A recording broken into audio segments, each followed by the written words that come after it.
shouldn't this be me? Because I'm the funny one. Not on this show, you're not. Or am I?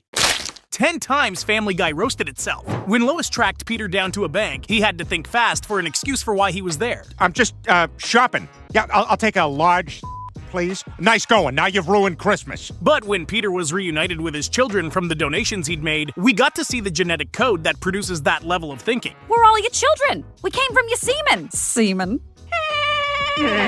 Family Guy put out this episode with one goal in mind. Griffins, let's make this our Emmy-winning episode. So get all your pukes and farts out now. But when their parodies stooped into adult content, the show couldn't even take itself seriously. And there you have it. Family Guy reaches a new low as it grovels and begs for a meaningless award. When Peter introduced Homer to Pawtucket Patriot Ale, Homer called the beer a ripoff of Duff. It may have been inspired by Duff, but I like to think it goes in a different direction. So Homer took Peter to court where his arguments seemed to go beyond just the beer. Several other Duff variations, packages, and design elements have been similarly infringed. Death took Peter and the guys to meet God, where they learned some brutal truths about heaven. Oh, you gotta be kidding me. Handicapped is still a thing up here. Oh yeah, you're like this forever. But that was nothing compared to the brutal message God had for Family Guy. Oh, by the way, Conway Twitty says cut it out. Just write a joke. Lois didn't object to Peter skipping out on spending time with the Pewterschmidts, as he tends to embarrass himself around them. Pass the Polana all fruit.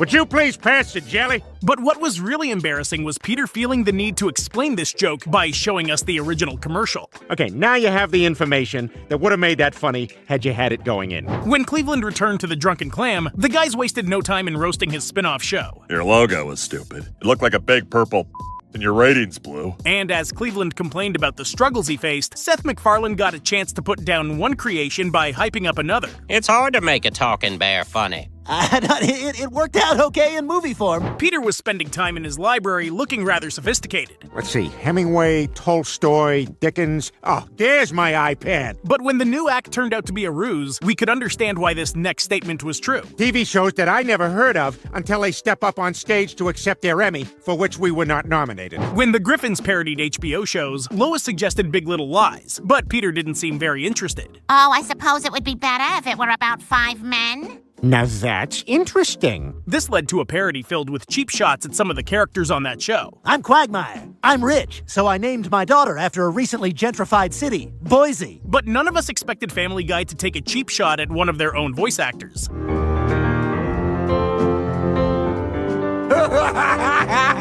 The Griffins attended a focus group for their own show at the Glendale Galleria. That woman looks exactly like me. That's your reflection, Peter.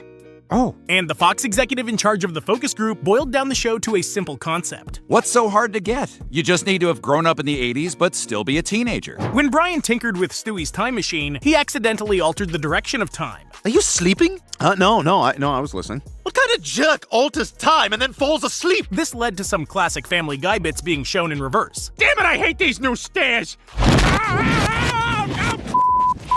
And we saw that the show might be funnier in reverse. We got a large number of clovers on our lawn. No, no, no, no, no, no!